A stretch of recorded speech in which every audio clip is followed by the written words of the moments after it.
Yo, what's good, YouTube? Welcome back to the channel. Welcome back to another reaction video. We got way too early Baltimore Ravens 2024 NFL draft grades. Let's check this out. EDC cooked up in this draft, bro. 100%. Ryan turn this. has been a lifelong Ravens fan since he was born. About to go down, run and get.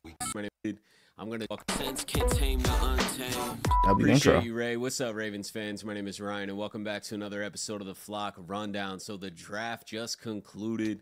I'm gonna do my way too early draft grades. These draft grades are obviously subject to change as the years go on. You really can't evaluate a draft class until probably like 2-3 years later, but it's fun to do early draft grades and just kind of analyze every pick. So I'm going to run through each player briefly, give an individual draft grade. I feel like we could have gone off after another receiver, but we might sign a veteran or something like that. Like OBJ's name has been definitely thrown around again.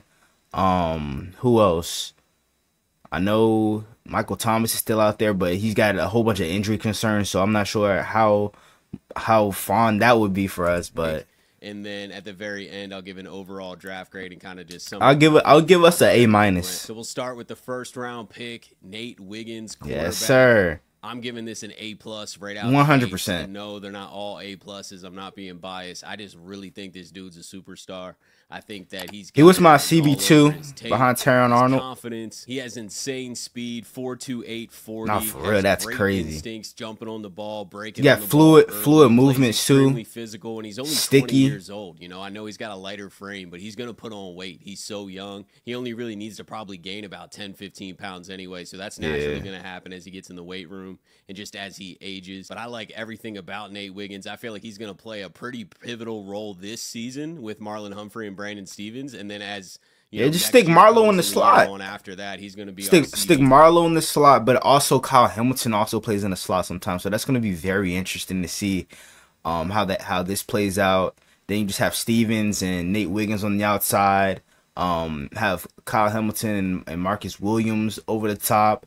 Maybe even have TJ Tampa possibly play in the slot, or I'm saying sometimes at safety. We also signed Bo Braid as well, undrafted free agent. So this secondary is looking scarier than last year, because we did lose a lot of key pieces like Geno Stone and Ronald Darby in the secondary. I forgot about Arthur Marlette too, who also can play in the slot. Oh, wow. And our Darius Washington. Oh, my gosh, bro. This is going to be, oh, man, this secondary. He's gonna replace we got the best secondary in the league, bro. Argue with the wall. On our team, he's going to be covering the best wide receivers on the opposing team. So this is getting an A+ for me. Second round, we got Roger Rosengarten, tackle. He can play left or right, but I would imagine this year he's definitely playing right. I give this a grade of A-. Yeah, I feel like that's fair. Starting right tackle, I feel like this is because he didn't allow a sack all year last year, but he did struggle a lot in the national championship game against Michigan's defense.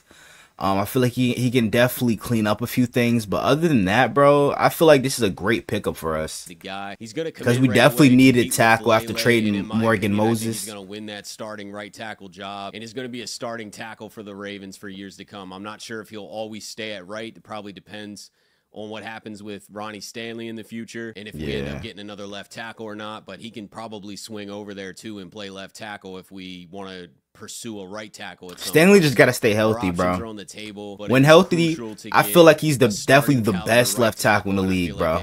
That with Roger. Don't add me. Third round, we got Adisa Isaac, edge from Penn. Now this one, I was very intrigued about this one. 14.5 career sacks, of course, 92 career tackles.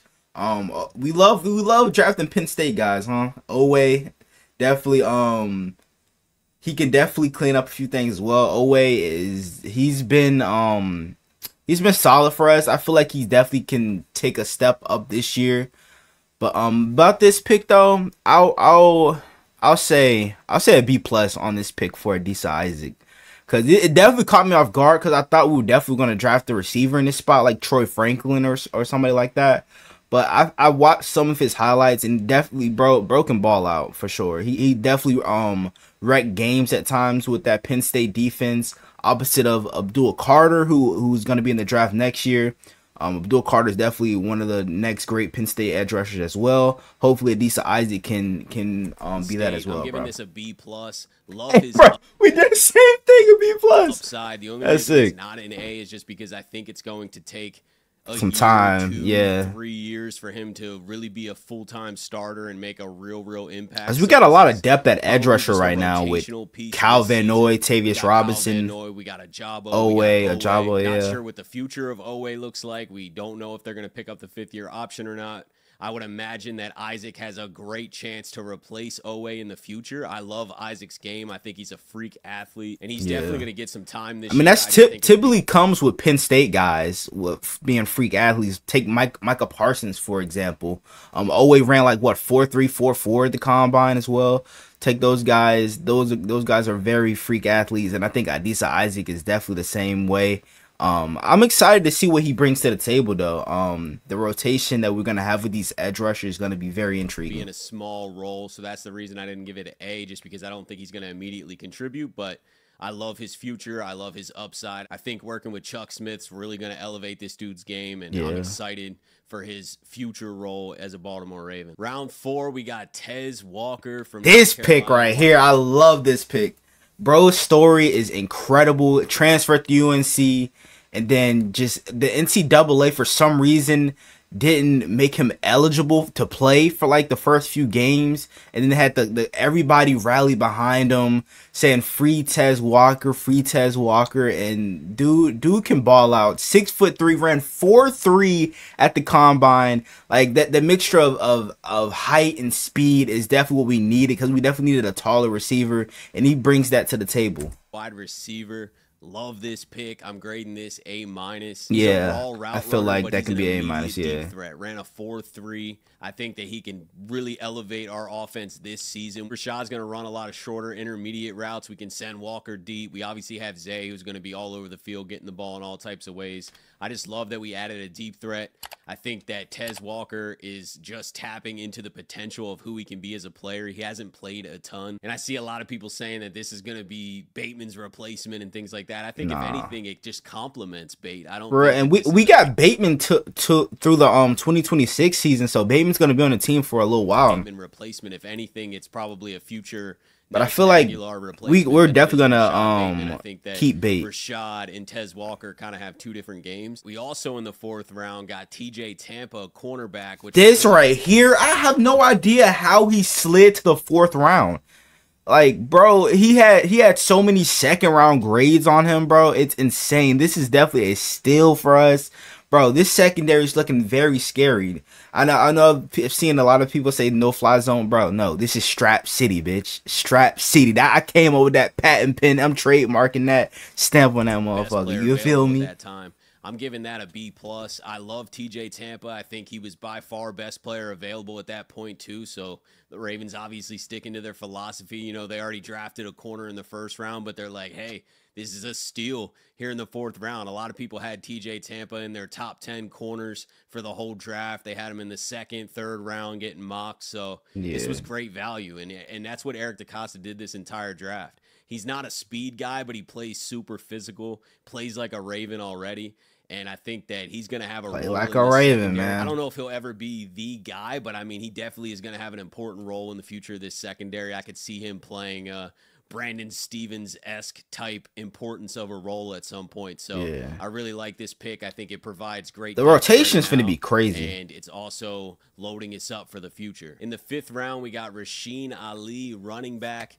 Giving this an A-. I think an A-. flat out. Hey, I was definitely surprised on this one. Major injuries though. He hurt his MCL, but I feel like this is definitely going to be he has been battling a replacement till Keaton Mitchell comes back. I think that's definitely the reason he fell.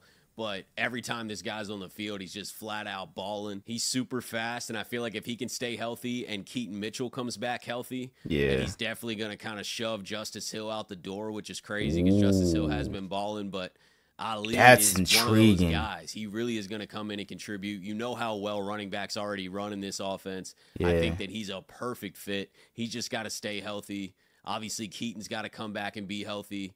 But I think this provides a nice depth to the running back room, and Keaton can take his time coming back because now we have Justice Hill as the backup and Ali, and then Keaton's going to come back and compete as well. So I think the Ravens are in a really good spot at running back moving forward after getting Ali in this draft. And we head to the 6th round. They drafted Devin Leary, quarterback. Yeah, because we definitely do need some depth at backup. Role. I'm grading this pick a C.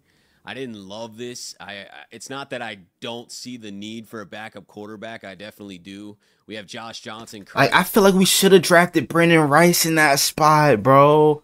He was right there. He was right there. I think will definitely be the immediate backup. I feel like that would have completed our receiving core. Cunningham, who we got last year. And obviously, Leary is now probably going to come in and compete with Malik, I would imagine, to make the team. I don't know if Leary's a lock to make the team at all. He can sling it. He is accurate, but he has some decision-making issues. He has a lot of turnovers. He's an older player. I just don't love the upside here, but who knows? He could develop really well. He could surprise us all. I don't know, but I think this is a borderline to even make the team pick, so I'm going C. Then we had 2 picks in the 7th round. We started out with Nick Samak, center. Some depth, O-line depth, Linderbaum, and once again, fight to make the team. All these guys back here are fighting to make the team. I'll rate this a C minus. I think that he has a lot of upside, but he also had some injuries that I think pushed him back into this draft, but his game is not the reason that he fell. I think he is a really solid center, and he has a lot of potential. He's definitely going to be a developmental center. Yeah. We're not really looking for a starting center anyway, so I don't think that he's going to have looking for some depth in the O-line. Zone scheme. He was a team captain in college. I always love to see that. That obviously shows his character and things like that. So I gave this pick a B. Who knows? Obviously, I don't know how this is going to pan out. This is another one that might get plucked off the practice squad or just might not make the team in general, but I don't mind the pick. I think that it's, once again, pretty good value, which Eric DeCosta has struck a theme of throughout this draft. And then the last pick is Sanusi Kane, safety. I've heard, bro, it's a dog. I heard he was a dog, bro. He's just not a great cover safety. He's I got to check out his highlights. Physical player. He's also just going to compete to make the team. The Ravens have a really good and deep roster, and I think these back-end guys are all unknown to even make the roster. You know, there's going to be a haul of undrafted rookies who come in as well. So I see this guy competing with the undrafted guys, and all these guys are just going to be competing to even make a roster spot. It's hard to tell how this player is going to pan out until, you know, a year or two from now. But for now, I'll go B- just because he is kind of one-dimensional. He's a great tackler, though. So to sum it all up, my way too early draft grade is an A-. I think Eric DeCosta. Yeah, that was mine as well. Patient. There were no trades, and that's not a good thing or a bad thing. I just think it shows his patience. Just kind of letting the board fall to him, taking the best player available, which happened to meet our needs as well. I like that Eric DeCosta just stayed pat, watched the runs happen, was ahead of a few runs. Cornerback in the 1st round, he got ahead of that. You know, and then let the run happen in the 2nd round and was able to capitalize, getting a starting tackle that was falling. And he filled a ton of needs for us. We got 2 cornerbacks, 1 starting cornerback for sure, another potential future starting cornerback. We got a starting right tackle most likely. We got a great edge player. We got a receiver. I feel like he did a good job of filling these needs while also getting best player available. Yeah, 100%. The only reason it's an A- and not an A is because we didn't draft any guards or any interior linemen, and I mean, but we got Andrew Voorhees, who we drafted last year, so like he's just coming off of a torn ACL. And Ben Cleveland are gonna get this. So I feel like Voorhees is definitely gonna be a starting guard for us. Obviously, have a long off season. There's gonna be more guys cut. There's still free agents out there. You can always make a trade. So at the end of the day, when September comes around and we're here for the regular season, I'm sure we're gonna be pretty confident in the guards that we roll out there. But right now, I think it's a little shaky just leaving the draft like this. So that's the reason it's an A- and not an A, but otherwise I couldn't imagine a much better draft. I feel like he made the right picks, smart picks, always got best player available while also filling needs. We'll see how it all pans out. You know, obviously this is a way too early grades. These grades really don't matter. You're not going to really know until you see the guys play and who ends up, you know, breaking out and developing really well over the next year or two. Then we'll come back and revisit this draft class. Let me know what you guys think. What would you grade? Hey, bro, I graded an A- like he did, bro, when at the start of the video.